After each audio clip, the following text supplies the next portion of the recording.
everyone. Happy and blessed New Year. Welcome back to Wine and Culture, where we talk about the joys of wine in various cultures. I am your host, Trudy Hanna. We're definitely not done yet exploring Canadian wine, so without further ado, let us welcome back Bruno Reis, Reif Estate Winery's Director of Sales. Hello, Happy New Year, everybody. Happy New Year, happy 2022, Bruno. How are you? Pretty good. It's a little bit slower now for us too. January is mainly a slower time, but the good thing is we're planning next Monday and Tuesday to starting with our ice wine harvest because it's getting very cold. Right. Nice. Well, great. So that's perfect because that's what we want to be speaking about today. So far we've covered and taste Pinot Noir, Chardonnay, Chenin Blanc, and Cabernet Sauvignon.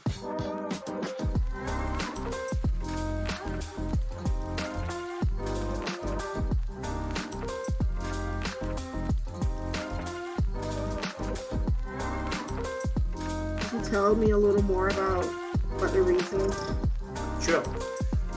Well, I mean, everybody mostly know Germany, for example, is the #1 country in the world of production of Rieslings, not just in quantities, also in quality.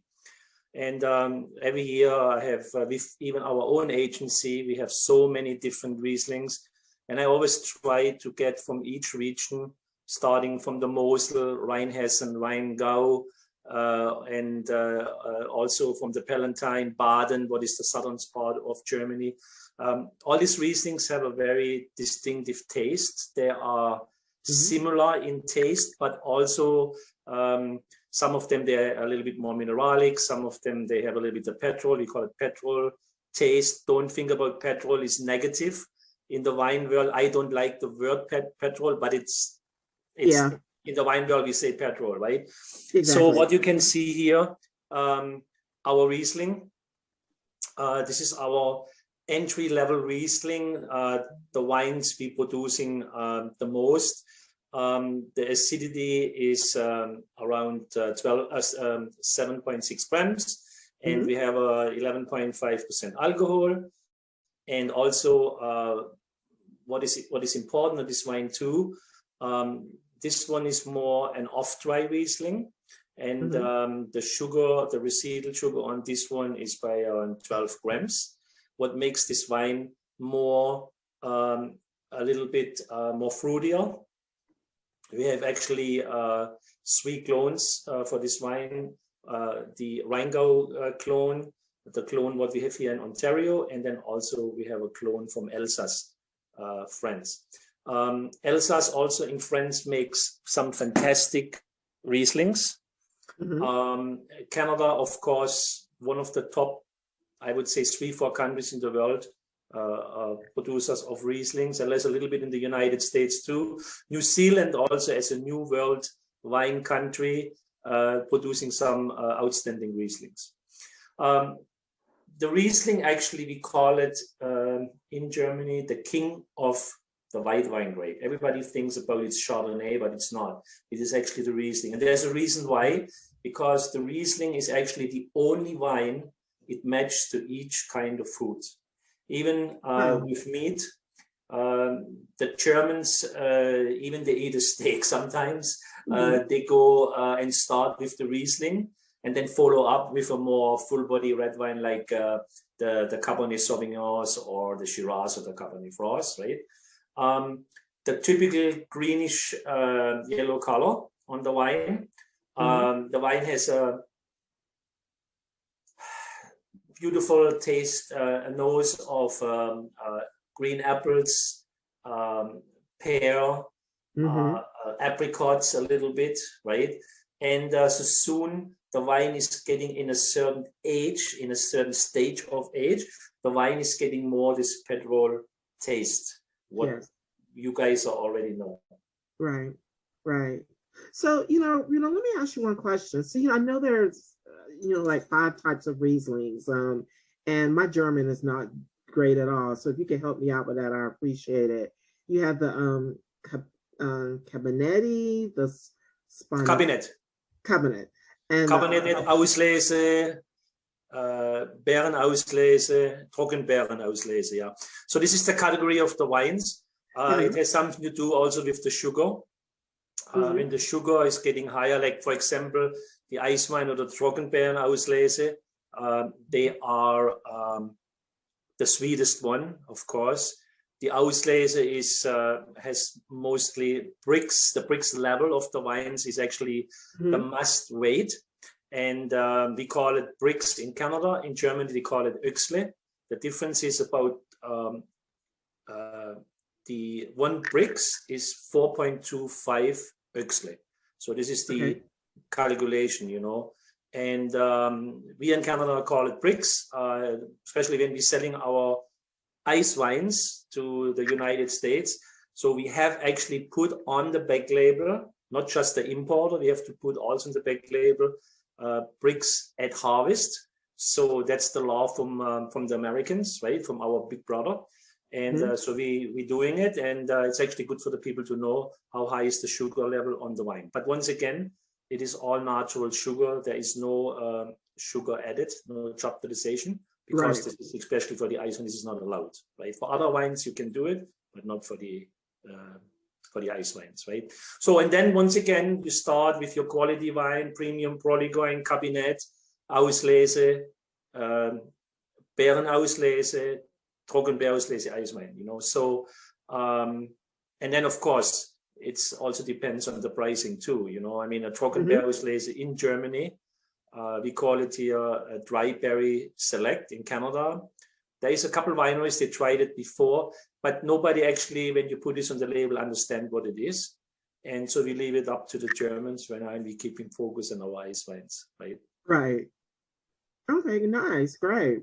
So, you know, let me ask you another question about the barrels. Do Reif allow the Riesling to age in barrels, in oak barrels? Yes. In Germany, actually, there is some wineries. They keeping well, the wines mainly are fermented in the stainless steel tanks, and then some of them they putting the wines for a certain time in oak, 6 months, 8 months. What I recommend is the Acacia oak. That's very famous in Germany, and it doesn't give a very, very strong flavor, because if you have a wine in a stronger oak, like in a Bordeaux, right, in the oak, the wines are like they're getting too bold, too oaky, right? Yes. And then you're losing all this nice flavor of the fruit wine. flavor. So you don't need the vanilla taste, what you have in the Chardonnays, for example. That would destroy the whole flavor of the Riesling grape, right? Oh, great. All right, great. So let me go back to one other thing. So, you know, you presented the bottle of the Riesling, and I know that typically Rieslings are only bottled in a particular type of bottle. They're typically tall, slender, so you can very much recognize those on the shelf. How does the bottling play a role in the wine quality itself, or in the flavor of a wine, or is it just about presentation? Well, it is presentation. It's tradition, actually. The Riesling is also recognized in the whole wine world. It doesn't matter where you go. Yes, yeah. It's always in this nice hock, we call it hock bottle, in the taller bottle. And of course, they give some different bottles. They give some longer bottles. They give some shorter bottles. This is a typical entry-level Riesling bottles. But from the marketing concept too, and even in Germany, some wineries now, they're trying to selling their whole packaging. It doesn't matter what wine it is, in one kind of bottle. So there is a possibility you can see Cabernet Sauvignons in a hock bottle. You can see Pinot Noirs in a hock bottle.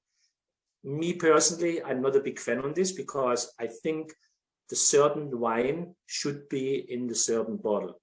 Right. It is for especially for us in North America, it's more knowledgeable, and people, they understand, okay, right away, this is Riesling. Exactly. Trudy, a very important thing for your American customers and for all over watching this series now. everybody, and even in Canada, always they thought the Riesling is sweet. This is absolutely not true. It's not true. You can make from a Cabernet a dry Riesling. It doesn't have to be always sweet, right? Right. So, and that's what I always say when I go in a restaurant. When I started in Canada 25 years ago, right, and I went to a restaurant and said, Bruno, don't bring me this Riesling. This is all sweet. I said, no, it's not true. I said, all this Blue Nun and all this stuff damaged actually the quality of the German wine industry, right? The top German Rieslings, they are not sweet. They're all dry. They are by 2 grams per seedle, 3 grams per seedle, even less sometimes. And I'm a very, very big fan on the drier Riesling. But the good thing is when these Rieslings have a little bit of touch of sweetness, the alcohol level, especially from the Mosel, their acidity can be very, very high, 8, sometimes 9%. And the alcohol level is only by 9 or 10%. But the wines stay tasting a little bit more sweeter, but it's all natural sweetness, you know, so this is very, very important. Right. And you're so right about that. And that's why I wanted to put out the 5 different types, because, you know, typically people get an idea or characteristic of a wine and they limit their palate to that. But the one thing about Rieslings or any type of wine, you have to try different types. I know when I was first introduced to Rieslings, I was introduced to them being dry. So that's the only thing I've been accustomed to. Typically, after that, I've come across sparkling Rieslings, which, those are interesting. But, you know, still, nonetheless, it's just that variety that's out there. But it's good to know that whenever you're getting typically the bone dry to the off dry, those are, you know, coming from traditionally in Germany, those are your higher grade or higher premium wines. That's right. That's absolutely correct. Yeah, I mean, once again, for me, the Riesling should be part of the grape nature what the wine brings. If the wine has a higher Brix level, then this is the way the wine should be. If the wine has a lower Brix level, then this the wine should be, you know. And another thing is also very important in Germany. Some wines, some Rieslings, they're tasting very fizzy, right? Yes. But this is not that they're adding CO2 in their wines. It is mainly, it's from the cool fermentation. So they're going and outside, they're harvesting or ferment the wine by about 5 degrees Celsius, very fresh. Yes. And that's the reason you're getting a little bit this fizziness. Of course, you can add CO2 in too, but normally in a natural process, they don't do it. Oh, that's very nice to know. Thank you for that. Thank you. So, you know, another question I have about Riesling. So, as you stated, Rieslings are known in Germany, in the Rhine region of Germany. So, what makes Ontario an ideal region for Riesling production? Well, we have a similar climate than Germany. Unfortunately for us, for the ice wine, it's a little bit better because it's a little bit colder too in the wintertime. But once again, the mineralic of our wines are very similar than the wines in Germany too. And the Riesling is not a wine who needs a climate than in California or Bordeaux. That's the reason why these specific countries are not famous for these grape varieties, right? We have the right soil. Once again, what I said in the last episode too, we have a clay and sand, what is perfect to grow these grapes. And we have lots of mineralic in our soil. So the wines are very healthy, very clean. And that gives the same level in the German Riesling. So that's the reason why Canada definitely is under the top 3 for countries in the world of producing the Riesling. Okay. All right, good to know. So, you know, I know for me, what I'm having here now, pairing with the Riesling, I've tried it with some olives, as well as some Parmesan cheese, some almonds, and it's, you know, it's like you're saying, I'm getting more of a buttery kind of fruity flavor. You know, I can even taste some lemon and some citrus in Mhm. some of, you know, in these wines as well. I give you a good recipe. Okay, Oh, we love veal, recipes. veal limoncello with a little bit lemon on top, with a nice white pasta, with a creamy sauce, and then a Mhm. nice bottle of Riesling. We're not talking about glasses, right? We're talking about bottles for sure. Okay. Because a wine like this, we're selling a lot in the restaurants because this is a typical restaurant wine too. And the good thing on this wine is when you drink a glass, what is a glass of wine, right? 6-9 Yeah. ounce. And I'm not want to make you guys drunk, but I'm just saying, you know, it's nice. And you sit together with 2-3 guys and a bottle of wine is nothing, right? Yeah. Yeah. Oh, absolutely. Hey, so are we ready to taste some ice wine? Absolutely. Good. You want to Okay, start great. with the Vidal? Yes, Or absolutely. do you want to talk first about the story and history about ice wine? Um, can we do both at the same time? Yeah, of I'm course. ready. I'm ready to drink the You are wine. the hosts, right? Okay, yeah, yeah. Well, ice wine definitely the founding country in the world was actually Germany. Okay, and the first ice wine actually that was to the past Roman time was actually mentioned in 1794 when they tried to make some ice wines. You know, more knowledgeable wine was the first ice wine produced commercial wise was in Franconia in Germany in 1830 with a Riesling grape. Vintage was the 1829 vintage. Right now, number one in the world production-wise is Canada. Canada produced more ice wine than any other country in the world, followed by Germany. There is a lot of producing countries for ice wine in Europe too. France is doing a little bit because they're doing more than Sauterne, was a totally different process. We have Austria, of course, they said. There is some other countries like in old Yugoslavia, you know, they're producing ice wine. So even Denmark, they started to produce ice wine. And once again, we are so happy that in 2001, the European Union allowed us to sell our wines to Europe, right? Wow, And yeah. because there was always a little conflict. And this is probably something what you probably will ask me too. A lot of people ask me, what is the difference between iced wine and ice wine? So it's very simple to say. Ice wine means the grapes, they have to be frozen on the wines. Right. So you cannot take the grapes, whatever, and put them in a freezer, like in a cool freezer. Yeah. This would be iced wine, okay? We actually have in Canada one of the strongest, toughest laws for ice wines in the world. Maybe it is even the toughest one. So every time we're picking the grapes, there is somebody coming from our liquor control board, that's from the government, right? And checking exactly how many liters we're pressing, is the temperature right? So especially for Ontario, it has to be minimum of -8 for a consistent time, at least 12 hours.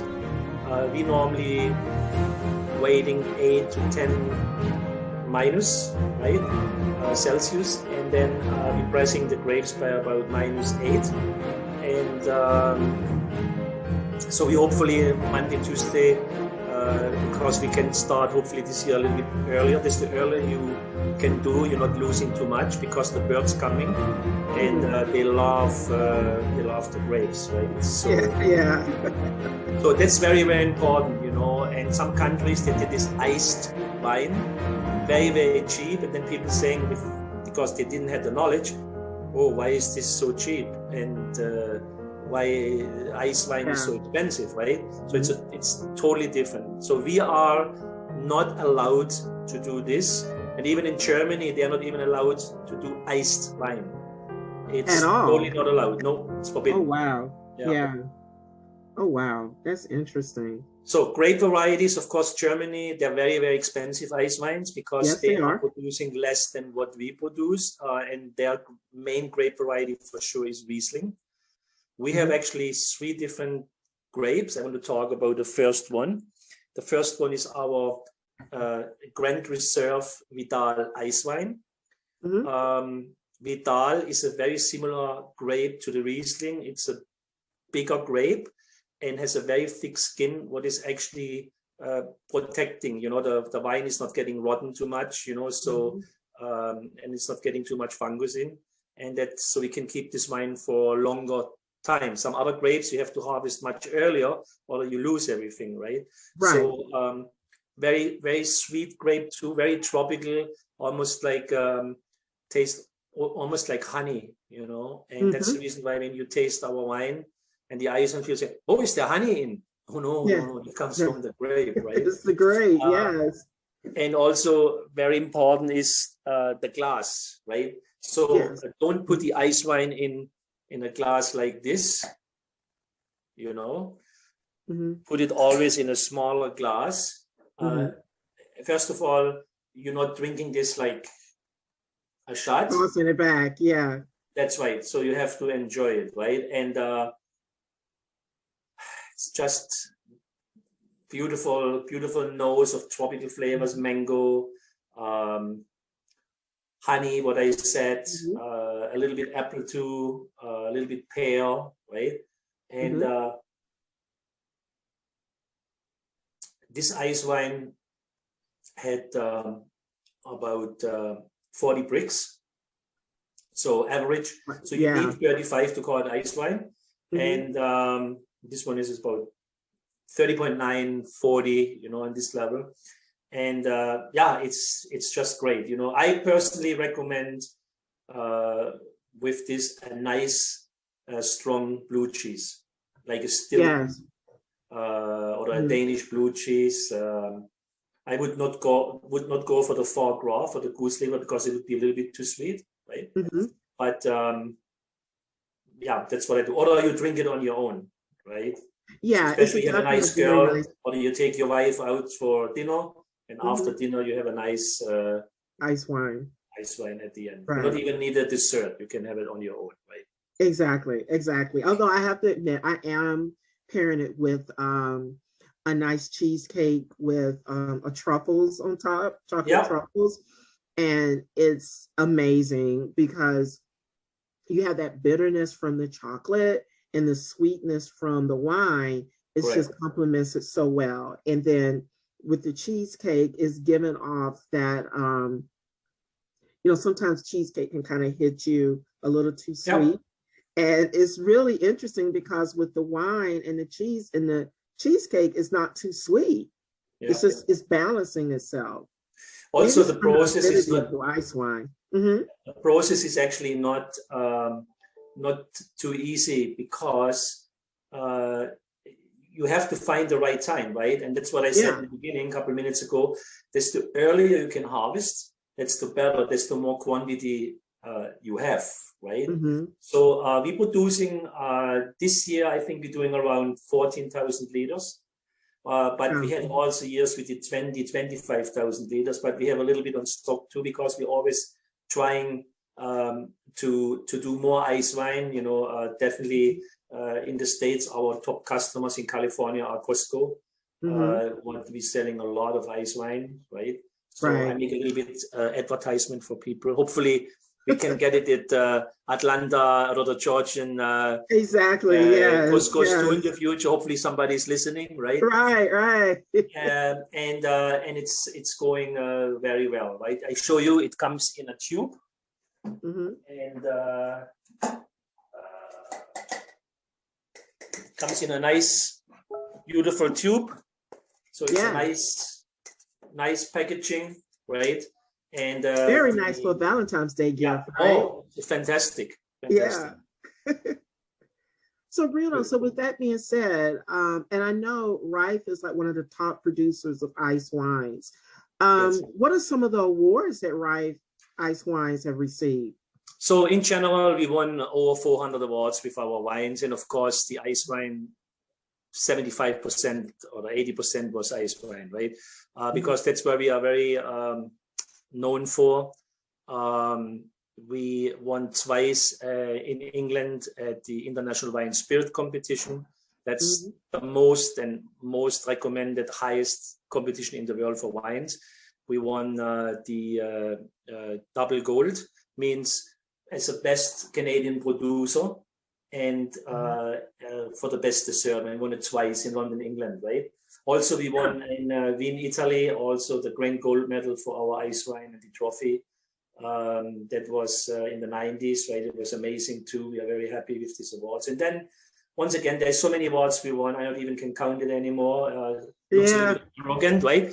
But the interesting part is, and that's what people sometimes don't understand. So you have, and I was in many competitions and tastings too. When you taste ice wines, they're tasting all very similar. Yes. Right? But when you win from 25, 30 ice wines. Yes. You know how tough this is to taste. I know how tough, yeah. And I did one tasting, I can remember maybe about 15 years ago, and my ice wine was there too, right? So, but then there was about 10 different ice wines. You know how tough it was to find out who it was? I couldn't find it out, honest. I'm really honest. Oh, wow. But I got it second. Okay, so I put mines on the second. You know, not about the quality. It was just about to find out which one is my ice wine, right? Yeah. Or our ice wine, sorry. Reif ice wine, yeah, for sure. Right. That was actually an amazing experience for me too, to see how different this really is. And that's the reason why we at Reif, we can be very, very proud to win with wines like this, all these awards, right? I think it's much easier to win an award with a red wine or a white wine compared to the ice wine. Right. Compared to the because the regulations are so tough around it that everyone has to meet the same standard. So for you to be able to win and get an award, it means that it sets your wine at a different standard, and you're just coming in with such a unique taste and such a unique quality. We're selling our wines in 12 countries, and even in France, we're selling our ice wine too, but we are very, very happy. We're doing about 300 cases a year right now in France. It's mainly going to very high-end stores and restaurants. Yes. And Germany actually is not a big market for us for ice wine because they're doing their own ice wine. Right. And I always make a joke with our importers. I said, Bruno, don't bring me any ice wine. We love the Reif products, but ice wine, people in Germany are only drinking it. Somebody dies, like in a funeral. Right. Somebody has a marriage, or is getting divorced. You know, we always put it around, right? But the Asian market is very big. China, Japan, especially for Valentine. We're always going to Japan and doing the in Tokyo and Osaka the wine promotions with the ice wines, and people, they love it, right? We're doing the mini ice wines, like we have the 50 ml ice wines too. We have 200 ml in a nice shaped bottle, and then of course, but price wise, it's always better to buy the bigger bottle because you get a much better deal on the wine. Right, and also too, the presentation is amazing because you said that you have the Vital ice wine and then the Cabernet ice wine. Yeah, I will talk a little bit about, if it's okay, about the Cabernet ice wine. So about 10 years ago, we started to operate also with produced and red ice wine. So it's a Cabernet ice wine. It's mainly Cabernet Franc. Sometimes we have Cabernet Sauvignon too, but it's mainly Cabernet Franc. Yes. Totally different from the Vidal ice wine or also the Riesling ice wine, what we also produce in a smaller production. The Cabernet ice wine, we're doing probably about 3,000 liters, 4,000 liters, what means around 12,000 bottles, right? Wow. Yeah. So interesting part with this one is that we started with Costco with the Vidal ice wine. Mm-hmm. And then they took over also the Grand Reserve Vidal Icewine. Yeah. We have no competition with this. I mean, there is still a lot of wineries that are producing it, but I think they're the only one at Costco. They have a Cabernet Franc ice wine, and they're buying it like pallets, right? Wow. Yeah. Twice a year mainly, and once again, Valentine's or the Christmas time. That's where you sell the product the most, right? Tasting wise, Cabernet Franc is a very, very good grape variety to grow here because the grapes are much more winterfest, you know. And what I like on this wine too, first of all, when you have hot chocolate, right? Or you have a chocolate cake and you do a nice fresh strawberry and put the strawberry chocolate cake, right? It's chocolate cake. Put the strawberry in, right? And it's amazing. It has a lot of strawberry taste. So every time when I go out and try the juice when it's fresh pressed, I think, wow, it tastes like strawberry, right? It's beautiful. Right. More deeper color you can see, like, and the sweetness is it's a little bit more expensive, of course, in the market than the Vidal ice wine, but we have people they love it, you know. So right, and it's funny that you mentioned that because whenever you're thinking about, you know, ice wines, what do I eat ice wines with, or what can I pair it with? And you just said it, chocolate and strawberry, because you're going to taste it in the wine. So correct. And actually, I would recommend a typical natural bitter chocolate, not a typical sweet milk chocolate. Right. Bitter chocolate would be perfect. Exactly, because the wine is already sweet, correct. so it's going to add to.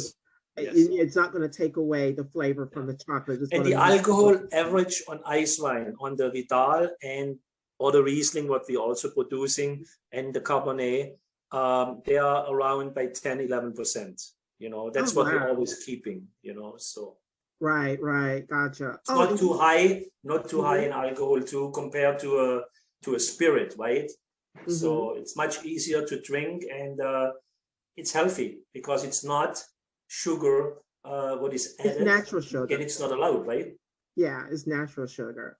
And you know, one thing I also do want to point out that with the ice wines, it's just not about eating fruit and desserts with it. Although it's been given the tag as being a dessert wine, but you can also eat this with spicy dishes. As you stated, with cheese, a really nice blue cheese is really nice. The blue cheese has a lot of salt, you know, and the sweetness and the salt balancing it out. You need salt, but you need sweetness, right? So it's exactly.